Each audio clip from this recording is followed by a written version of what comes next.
ফিরাউন মা আসিয়াকে এমন মার মারত, লোহা গরম করে মা আসিয়ার মুখের মধ্যে দাগ দিয়েছে। মা আসিয়াকে পুরা উলঙ্গ করিয়া হাত পায়ের মধ্যে প্যারাক মারিয়া বেঈমান ফিরাউন বুকের উপরে বসে পড়েছে। এরপরে যখন বারবার বলে আসিয়া রে একবার শুধু বল আনা রব্বুকুমুল আ'লা, আমি রব। আসিয়া বলে জীবন দিব বেঈমান, ঈমান দিব না।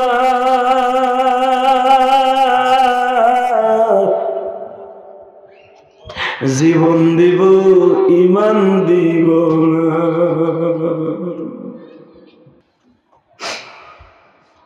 মা যারা আমার কথা শুনছেন, মা দিলের কানে শুনলেন, হতে পারে এটা আপনার জীবনের শেষ মাহফিল না। আগামী বছর মাহফিল হবে, ইলিয়াসুর রহমান জিহাদি আসবে না। 14 ফোঁটা চোখের পানিতে আমার মওলারে বুঝায় কর, আল্লাহ যেই ঘরে গহেনা রঙিন শাড়ি পরে ঢুকছিলাম, ওই ঘর থেকে আমার একদিন সাদা শাড়ি পরে চলে যেতে হবে। যুবক ভাইরা, আমি তোমাদের দুটা পাও ধরে বলে দিয়ে যাই, আজ থেকে আমার এই ওয়াজটা তুমি মুখে মুখে তোমার মাকে শোনায় দেবা, তোমার বোনকে শোনায় দেবা, তোমার ভাবিকে শোনায় দেবা, তোমার মামিকে শোনায় দেবা। এইভাবে বলবা ইলিয়াসুর রহমান জিহাদির মা মাত্র 28 বছর বয়সে মারা গেছে। 28 বছর বয়সে আমার মা মারা গেছে। আমার মায়ের কত স্বপ্ন ছিল গো ভাই। জানি তোমরা অনেক যুবক মিডিয়ার ভাইরা এখানে এসছো, তোমার মা অসুস্থ, তোমার বাবা অসুস্থ, অথবা তোমার চাচি অসুস্থ, তোমার মা অসুস্থ, তোমার খালা অসুস্থ। তুমি পারবা তোমার মায়ের শরীরটা সুস্থ করে দিতে, তুমি পারবা তোমার চাচির শরীর সুস্থ করে দিতে। যদি বলো হুজুর কেমনে দিতে পারবো, তোমার 2 ফোঁটা চোখের পানির বিনিময়ে রব্বে কারীম তোমার মায়ের শরীর ভালো করে দিবে। ও মা, আমি আমার মাদেরকে বলবো, মা আপনাদের জীবনটা এত সুন্দর গো মা। ও মা, আমিও তো একটা মায়ের সন্তান, আমিও তো একটা গর্ভধারিণী মায়ের সন্তান। আমি আমার মা বোনদের উদ্দেশ্যে বলবো, মা এই দুনিয়া যেমন দেখছেন গো মা, চিরদিন এমনে থাকবে না। কত মানুষ দেখেন মা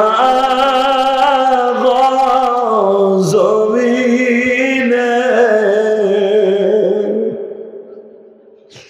সব ছাড়িয়া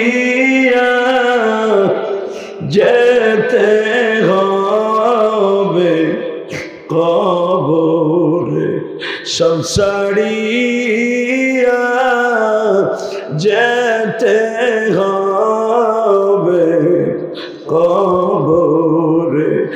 এমন দেশে যাবেন মা জানেননি,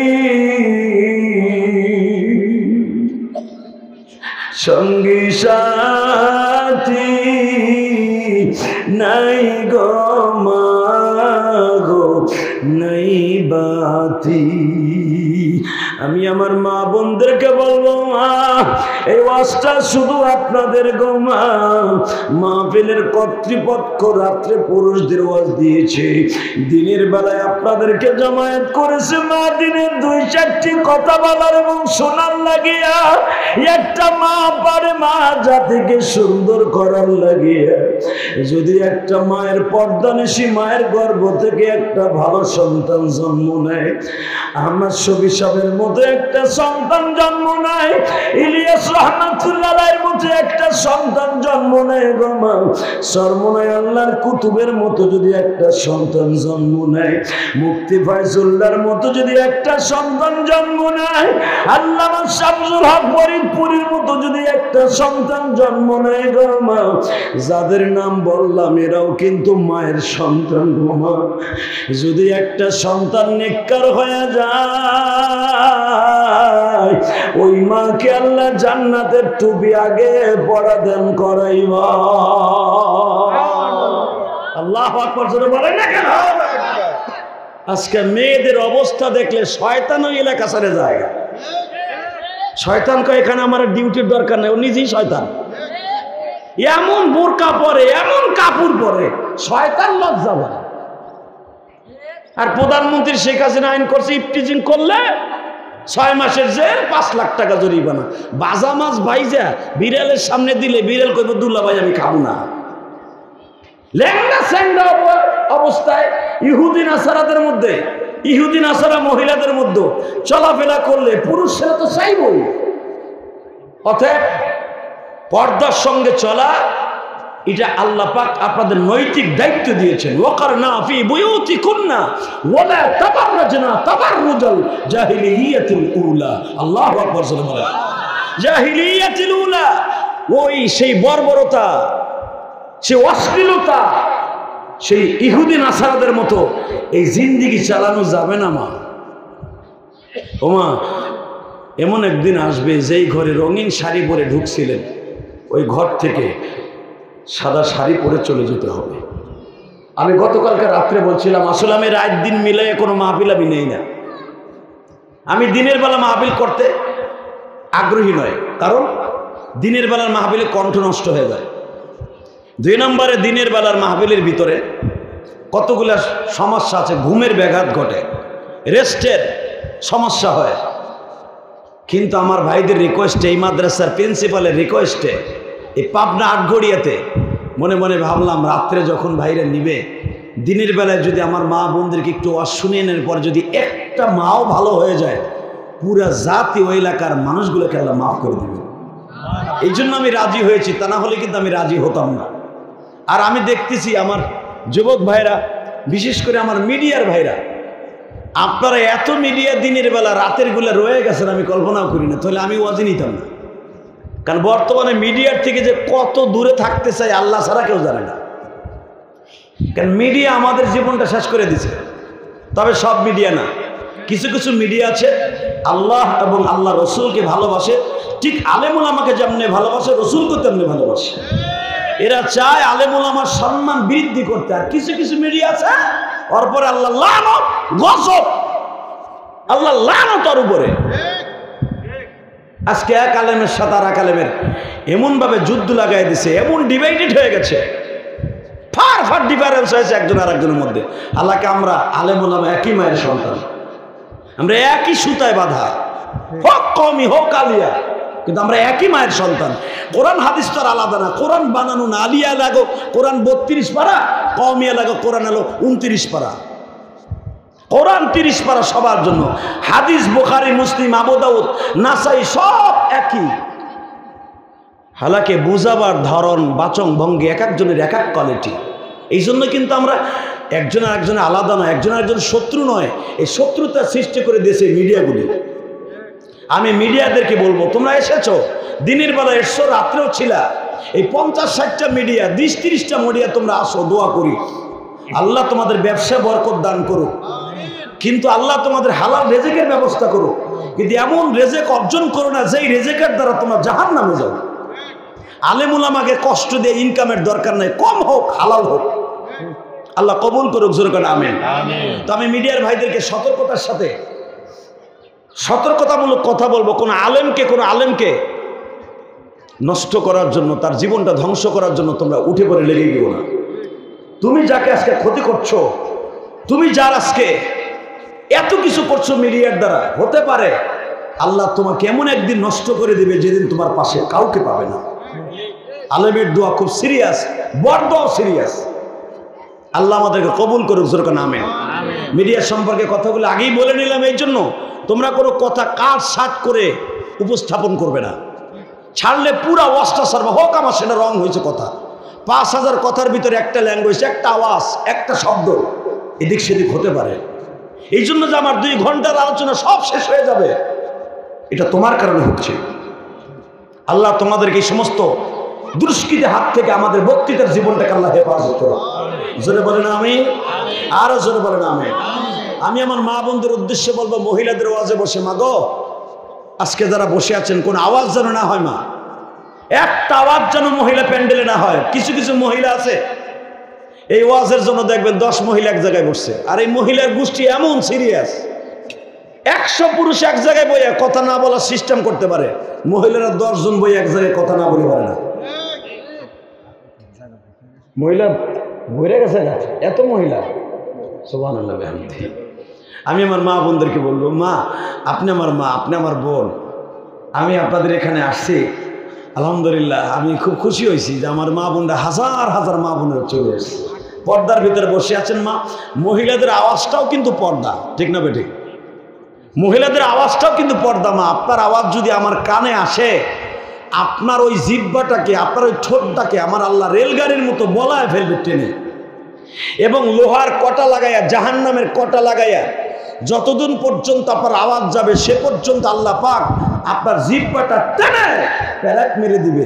জাহান্নামের ফেরেশতারা জাহান্নামের আগুন দিয়া বানানো জাহান্নামের টুকরা জুতা পায়ে দিয়ে আপনার জিহ্বার উপর দিয়ে ফেরেশতারা আনবে।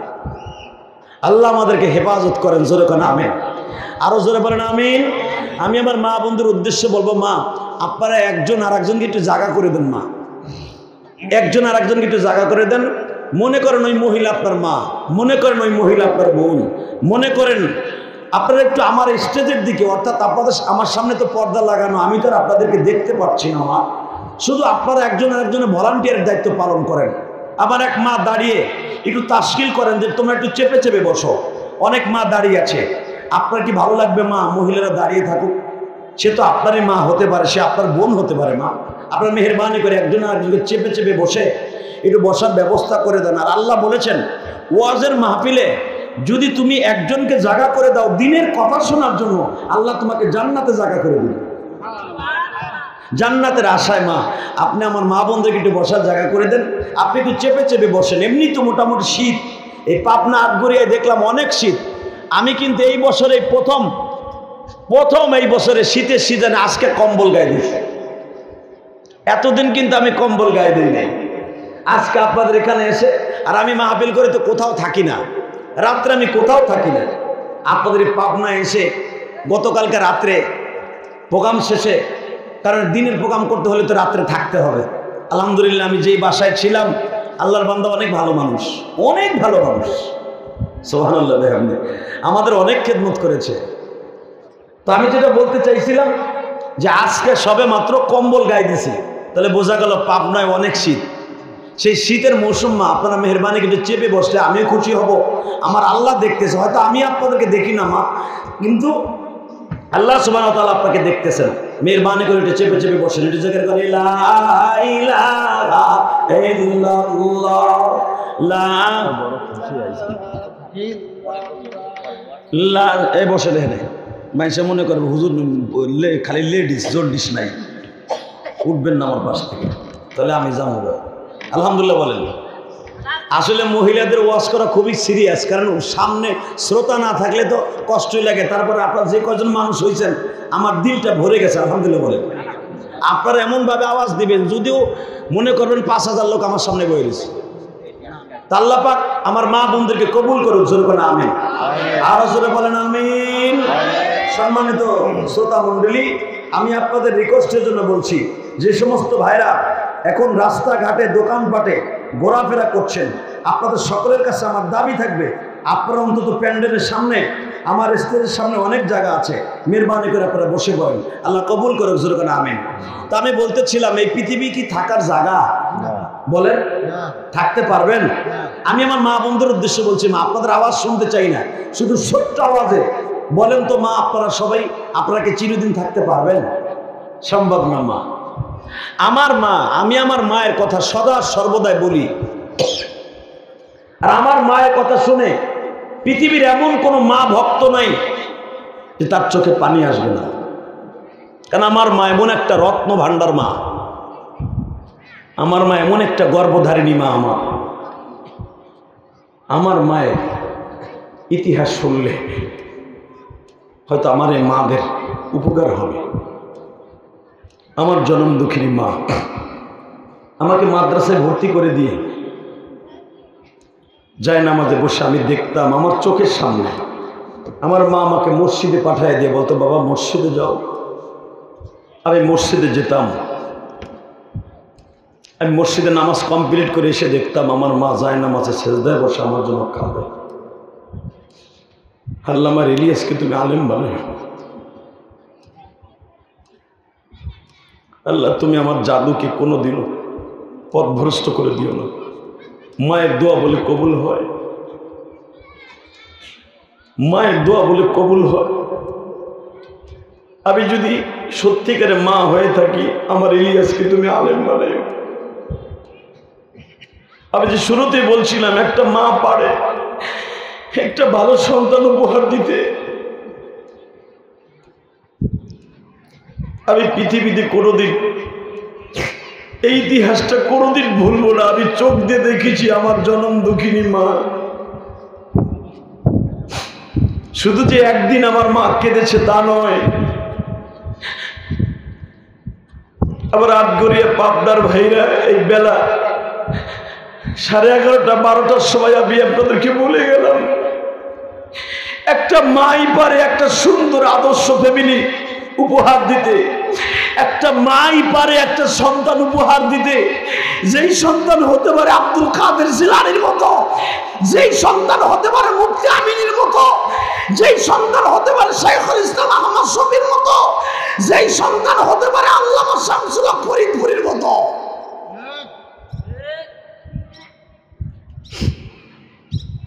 আজকে আমার মা বোনেরা সন্তান গর্ভে ধারণ করার পরে হায়া নাই, লজ্জা নাই, পর্দা নাই, পশিদা নাই। আজকে সন্তান জন্মের পরের থেকে কার্টুন দেখা শুরু করে। সে মিথ্যা বাজে গল্প, ভারতের বানানো কার্টুন, চরিত্র হরণ করার জন্য সেই ন্যাস্টিক মার্কা কার্টুন আপনার সন্তান 5 বছর বয়সের থেকে দেখা শুরু করে। কথা বলে না কেন? আজকে সে মিথ্যা কার্টুন দেখে আপনার ছেলে 2 দিন পরে হিন্দি ফিল্ম ধরে। হিন্দি ফিল্ম ধরার পরে আপনার সন্তানের চরিত্র এমনভাবে নষ্ট হয়ে যায়, ওই সন্তান 12 বছর বয়সে সে মোবাইল চালানো শিখিয়ে যায়। ও মা, আপনি পারবেন আপনার সন্তানকে ভালো করার জন্য। মা, আমি আপনাদের উদ্দেশ্যে বলবো, মা গো, যদি সন্তানকে ভালো করতে চান শুধু ওয়াজই শুনবেন না মা, যাই না মাঝে বসে বসে কাঁদবেন। আব্দুল কাদের জিলানীর মা, আপনারা জানেন আব্দুল কাদের জিলানী 12 বছর বয়স। আলহামদুলিল্লাহ বলেন না কেন? আব্দুল কাদের জিলানী মা, সেও তো একটা মা ছিল, রত্ন ভান্ডার মা। এমনই একটা মা আব্দুল কাদের জিলানীর মা। আব্দুল কাদের জিলানীর মা কিছু কাফেলার সাথে উনি পাঠিয়েছে ব্যবসা করার জন্য, ব্যবসা করার জন্য পাঠিয়েছে। ইন দি মিন টাইমে দেখা যায় 12 বয়সের আব্দুল কাদের জিলানী মহিউদ্দিন, তখন তো আব্দুল কাদের জিলানী নয়, উনি কাফেলাদের সাথে ব্যবসা করতে গেছে। সেই কাফেলা ডাকাইতের কবলে পড়ে গেছে। ইন দি মিন টাইমে আব্দুল কাদের জিলানীর মা বলে দিয়েছে, বাবা, কখনো কোনো সময় কোনো মানুষের সামনে জীবন চলে গেল মিথ্যা কথা বলবে না। সুবহানাল্লাহ বিহামদিহি। আল কিযবু ইহলিক, বাবা, মিথ্যা মানুষকে ধ্বংস করে দেয়। ও মা, আপনি শুনলে আশ্চর্য হয়ে যাবেন। 12 বছরের আব্দুল কাদের মহিউদ্দিন জিলানী মা গো, ব্যবসায়ী বৈনিকদের সাথে যখন ব্যবসা করার জন্য গেছে, ডাকাতের কবলে পড়ে গেছে। ইন দি মিন টাইমে ডাকাতরা যখন অ্যাটাক করে ফেলেছে, সবাইকে সার্চ করছে, যার কাছে যা ছিল সব নিয়ে গেছে। আব্দুল কাদের জিলানী ছোট্ট মানুষ, মনে মনে ভাবে, এই বাচ্চার কাছে তো কিছুই থাকার কথা নয়। জিজ্ঞেস করা হইল, বাবা, তোমার কাছে কিছু কি কেউ রক্ষণাবেক্ষণের জন্য সাইরে রাখার কথা রাখছে কিনা? তোমার কাছে কোনো কিছু রাখছে কিনা? ইন দি মিন টাইমে ওই বাচ্চাটা বলতেছে, আব্দুল কাদের জিলানী বলেন, আল্লাহু আকবার বলতে হবে। আল্লাহু আকবার। যখনই জিজ্ঞেস করেছে, বাবা, তোমার কাছে কোনো টাকা পয়সা এই বণিকরা সেরে রাখছে কিনা, গচ্ছিত অবস্থায় রাখছে কিনা? আব্দুল কাদের জিলানী বলেন, আসলে তারা রাখে নাই। আমার জনম দুঃখিনী মা আমার জামার মধ্যে 10 থেকে 12টা মুদ্রা সেলাই করে রেখে দিয়েছে। জিজ্ঞেস করলো ডাকাতের সর্দার জিজ্ঞেস করেছে, ও আব্দুল কাদের মহিউদ্দিন, তুমি তো ওই সেলাই কিন্তু পাঞ্জাবির মধ্যে এই স্বর্ণ মুদ্রাটার কথা নাও বলতে পারতা।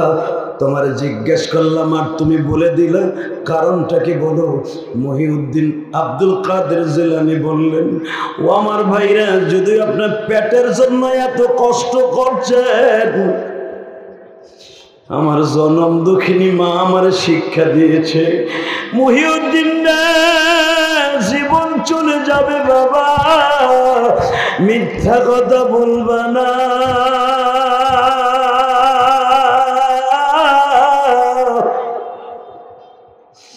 মিথ্যা কথা বললে আমার আল্লাহ সইতে পারে না। আমি আমার মা বোনদের উদ্দেশ্যে বলবো, মা আপনার সন্তানকে ভালো করার জন্য প্রথম মেহেরবানি করে একটা কাজ করতে হবে। সর্বপ্রথম একটা কাজ করতে হবে, মা আপনার সন্তান যদি ভালো করতে হয়, যায় না মাঝে বসে কাঁদতে হবে, পর্দার মধ্যে থাকতে হবে, জীবনে কোনোদিন অন্য পুরুষকে এই শরীরটা দেখানো যাবে না। মা সারাটা জীবন আমার মাওলার জন্য কেঁদে কেঁদেও একদিন যদি কোনো পরপুরুষ আপনার শরীরটা দেখে, এই গুনাহকে কোনোদিন আপনি মাফ করাইতে পারবেন না। মহিলাদের জন্য তার বডিটা হো তার স্বামীর নেয়ামত, ঠিক না বেঠিক? এই বডিটা শুধু স্বামীর জন্য নেয়ামত। আল্লাহ আপনাকে বানিয়েছে স্বামীর জন্য। আল্লাহু আকবার বলতে হবে। আপনাদেরই একটা মহিষী নারী, নাম ছিল তার রাবেয়া বসরি। কি নাম? কথা কন না কেন, কি নাম? আরে পুরুষগুলো দিয়ে একবারে মেধা হয়ে গেছেন গামিয়া। নাম কি? রাবেয়া বসরি। জোরে কন। রাবেয়া কন, বসরি পরে কন। নাম কি? রাবেয়া। রাবেয়া কি কোনো পুরুষের নাম রাখে? নাম কি? রাবেয়া। লাস্টে লাগান বসরি। বসরি বসর একটা শহরের নাম, জেলার নাম বসরা। ইরাকের, তখন ইরাক, ইরান, তেহরান একসাথে ছিল। একটা বসরা শহরে একটা এমন একটা নারী, যেই নারীটা জীবনে বিবাহের বন্ধনে আবদ্ধ হয় নাই, কোনদিন কোন পুরুষকে সে ব্যবহার করে নাই, বিয়ে করে নাই। এই জন্য কি তার যৌবন নষ্ট হয়ে গেছে? কথা বলেন না কেন? এই জন্য কি তার জীবন শেষ হয়ে গেছে? সে কি অন্য পুরুষ গ্রহণ করেছে? কোন পুরুষের সাথে একটা কথা বলেছে? শোনেন, তাহলে একটা মহিলাই পারে একটা জীবনকে ধ্বংস করে থেকে বাঁচানোর জন্য। কথা বলেন না কেন? একটা মহিলাই পারে একটা যুবকের চরিত্র ভালো করতে। এরকম একটা ঘটনা আছে, তোমরা যুবকরা জানো? তোমরা জানো, এক মহিলার প্রেমে আসক্ত হয়েছে একটা যুবক, কলেজের একটা যুবক। প্রতিদিন তার অপেক্ষায় থাকে, জানালা দিয়ে তাকিয়ে থাকে। মহিলা জিজ্ঞেস করছে, ভাই মগা, তুই কি লিগে আমার দেখছো এত কত? কয়, আমি আপনার প্রেমে পড়ে গেছি। কয়, তুই আমার দেখছো? কয়, দেখি নাই, দেখার নাই কিন্তু খারাই দেয়। আমার ওই বোন বললেন, তুই আমার প্রেমে পড়ে গেছস, তোর সাথে আমি প্রেম করব, তোর মনের আশা আমি পুরা করবো। একটা কাজ করবি কি, তুই যদি 40 দিন মসজিদে যাইয়া তাকবীরের সাথে নামাজ পড়তে পারস,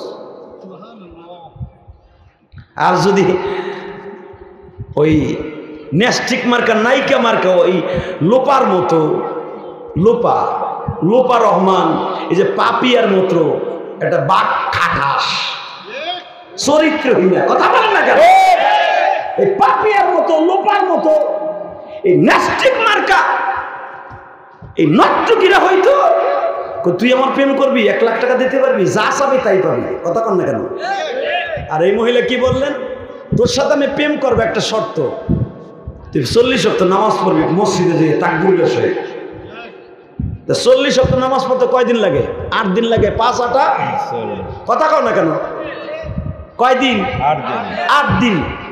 যুবক কয়, 8 দিনের নামাজ কোনো ব্যাপারই না, যদি তোরে পাই। বাজারে যুবক 5 ওয়াক্ত নামাজ তাকবীরের সহিত ইমাম সাহেবের পিছনে পড়ে। ও আমার মায়ের, আপনারাই পারবেন একটা ছেলের জীবনকে সুন্দর করে দিতে? ও মা, একটা ছেলের জীবন যদি আপনি সুন্দর করে দিতে পারেন গো মা, আল্লাহর জান্নাত আপনার জন্য অপেক্ষমান। আপনি পারবেন আপনার স্বামীর চরিত্র ভালো করার জন্য গো মা, যেই মায়েরা তার স্বামীর চরিত্র ভালো করার জন্য দরকার হয় মা স্বামীর জুতার বাড়ি খাবেন, দরকার হয় স্বামীর হাতের মার খাবেন। ও মা, কত মায়ের দিতে পারে আপনার স্বামী? ফিরাউনের মতো তো আর মায়ের জীবনে দেবে না গো মা। ফিরাউন মা আসিয়াকে এমন মায়ের মারত, লোহা গরম করে মা আসিয়ার মুখের মধ্যে দাগ দিয়েছে গো মা। মা আসিয়াকে পুরা উলঙ্গ করিয়া হাত পায়ের মধ্যে প্যারাক মারিয়া বেঈমান ফিরাউন বুকের উপরে বসে পড়েছে। এরপরে যখন বারবার বলে আসিয়া রে একবার শুধু বল আনা রব্বুকুমুল আ'লা, আমি রব। আসিয়া বলে জীবন দিব বেঈমান, ঈমান দিব না।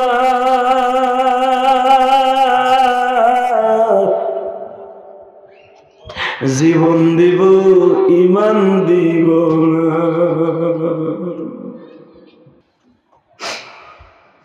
মা, যারা আমার কথা শুনছেন মা, দিলের কানে শুনলেন। হতে পারে এটা আপনার জীবনের শেষ মাহফিল না, আগামী বছর মাহফিল হবে, ইলিয়াসুর রহমান জিহাদি আসবে না। 14 ফোঁটা চোখের পানিতে আমার মওলারে বুঝায় কর, আল্লাহ যেই ঘরে গহেনা রঙিন শাড়ি পরে ঢুকছিলাম, ওই ঘর থেকে আমার একদিন সাদা শাড়ি পরে চলে যেতে হবে। যুবক ভাইরা, আমি তোমাদের দুটো পাও ধরে বলে দিয়ে যাই, আজ থেকে আমার এই ওয়াজটা তুমি মুখে মুখে তোমার মাকে শোনায় দেবা, তোমার বোনকে শোনায় দেবা, তোমার ভাবিকে শোনায় দেবা, তোমার মামিকে শোনায় দেবা। এইভাবে বলবা ইলিয়াসুর রহমান জিহাদির মা মাত্র 28 বছর বয়সে মারা গেছে। 28 বছর বয়সে আমার মা মারা গেছে। আমার মায়ের কত স্বপ্ন ছিল গো ভাই। জানি তোমরা অনেক যুবক মিডিয়ার ভাইরা এখানে এসছো, তোমার মা অসুস্থ, তোমার বাবা অসুস্থ, অথবা তোমার চাচি অসুস্থ, তোমার মা অসুস্থ, তোমার খালা অসুস্থ। তুমি পারবা তোমার মায়ের শরীরটা সুস্থ করে দিতে, তুমি পারবা তোমার চাচির শরীর সুস্থ করে দিতে। যদি বলো হুজুর কেমনে দিতে পারবো, তোমার 2 ফোঁটা চোখের পানির বিনিময়ে রব্বে কারীম তোমার মায়ের শরীর ভালো করে দিবে। ও মা রাবেয়া বসরি, আপনারা জানেন আপনাদের মতো একজন মহিলা, যখন ওই মহিলা বলছে আমি তোর সাথে প্রেম করব, যদি 40 ওয়াক্ত নামাজ তাকবীরের সাথে পড়তে পারোস, 8 দিন তাকবীরের সাথে নামাজ পড়ার পরে ওই যুবক এখন যে দরজার কাছে দাঁড়াইছে, আপনার শর্ত শেষ, আসেন আপনার সাথে আমি বন্ধুত্ব করব। মহিলাটা পর্দার ভিতর দিয়ে দরজার ফাঁক দিয়ে বলতেছে, তুই 40 ওয়াক্ত নামাজ তাকবীরের সাথে পড়ছস তো? কয় খোদার কসম 1 ওয়াক্ত নামাজও তাকবীরের সাথে পড়ি নাই, তাও আমাকে ইমাম সাহেবের পিছনে পড়ছি। আল্লাহর বান্দি বলে, কোন ছেলে 40 ওয়াক্ত নামাজ মসজিদে যেয়ে পড়লে তার ভিতরে মাওলার প্রেম ছাড়া কোনো মহিলার প্রেম থাকবে আমি বিশ্বাস করি না। কথা বলে না কেন? এ কথা বলতে হবে। কোন মহিলা প্রতি আসক্ত সে থাকবে, এটা হতে পারে না। তুই নামাজ পড়ছ, তুই শয়তানি করছস। যুবক কয় আমিও বুঝছি যে আপনি আমার নামাজের শর্ত যখন লাগাইছেন, আমি নামাজ পড়ছি মাগার ওযু করি নাই। নাউজুবিল্লাহ বললেন না? আমি নামাজ পড়ছি ওযু করি না, কেন আমি জানি যে এই মহিলা প্রেম করতে যে নামাজের শর্ত দেয়, ওর লগে প্রেম আমার হইব না, খালি বেগার দিয়ে লাভ নাই। আমি নামাজ পড়ছি ওযু করি নাই।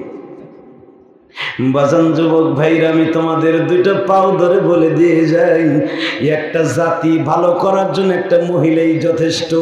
একটা মা পারে তার সন্তানকে ভালো করতে।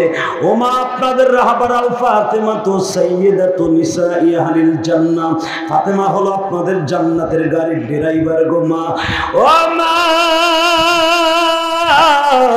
দুনিয়ায় কত মহিলা গাড়ির ড্রাইভারি করে। আমি যখন লন্ডনে গেছি পুরুষ সামনে ড্রাইভারি করে, কানাডায় দেখছি পুরুষ সামনে ড্রাইভারি করে, মহিলারা কি কোয়ালিটিতে। তখন আমি মনে মনে ভাবছি দুনিয়ার মহিলারা ড্রাইভারি করে, মা ফাতেমা তো জান্নাতের গাড়ির ড্রাইভার হবে। সুবহানাল্লাহ বলেন না? এ বাজান ফাতেমার গাড়ির ড্রাইভিং এর মধ্যে কোনো পুরুষ থাকবে না, সব থাকবে মহিলা।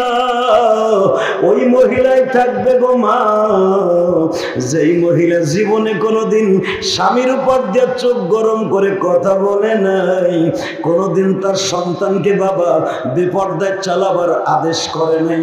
ও মা, আমি আপনাদের কাছে একটা দাবি রাইখা যাই রে যুবতী বোন, মা ফাতেমা জীবনে কোনোদিন যুবতী বয়সে কোনো পরপুরুষের সামনে দেখা দেয় নাই।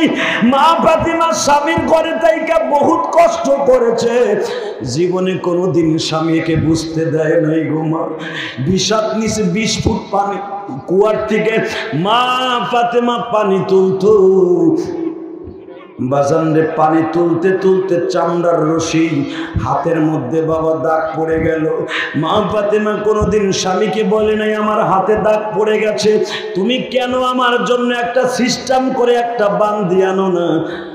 আমি দোজাহানের বাদশা নবী মুহাম্মাদের মেয়ে, ওমা মেম্বার চেয়ারম্যানের মেয়ে স্বামীরে টর্চারিং করে। এখন বর্তমানে নারী নির্যাতন না পুরুষ নির্যাতন বেশি হইতাছে? কথা কন না কেন? আমাদের দেশের প্রেসিডেন্ট সুদ্ধা সে কয় নারী নির্যাতনের জায়গায় এখন আইন পাস আছে, পুরুষ নির্যাতন কেন আইন পাস হয় না? তাহলে যেই দেশের প্রেসিডেন্ট নিজে স্বীকার করে পুরুষ নির্যাতন হয়, তাহলে বুঝেন কি পরিমাণ, কয় হাজার টন পুরুষ নির্যাতন ডেলি হয়। হ্যাঁ কথা কও না কেন মুসলমান বলা, কয়েক হাজার টন পুরুষ নির্যাতন ডেলি হয়। মহিলারা তো পুরুষের কথা শোনেই না, বরঞ্চ উল্টা বিলে তাকে কথা শুনতে হয়। আর আমাদের প্রধানমন্ত্রী এমন পাওয়ার বাড়াইছে ডিজিটাল যুগে, মহিলারা স্বামীর কোনো অর্ডার নাই ফর্ডার নাই, প্যাগাম দিছে তো দিছে, যেমনি নৌকায় বাদাম লাগায় পাও তুলে, মহিলারা পাও তুলে রাস্তা দিয়ে হাঁটে। স্বামী বাধা দিলে কয় বেশি বার্জিনিং করবি, আমার ডুয়েল সিম আগের তাই মোবাইলে ঠিক করা। কথা কর না কেন? ডুয়েল সিম ঠিক করা, তুই কিছু কবি তোরে তুই ওর লাগে জামুগা। বেচারা মান সম্মানের ডরের স্ত্রীর নির্যাতন সহ্য করে মুখ ফুটে কারো কথা বলে না। ও মা, হয়তো চেহারার গর্ব দেখাইতেছ, মা চেহারার গাম্ভীর্যতা দেখাইতেছ, তোমার চেহারা সুন্দর গো মা, এটা বুঝাইতেছ। কবরে যাইবার পরে মা এত সুন্দর চেহারা থাকবে না।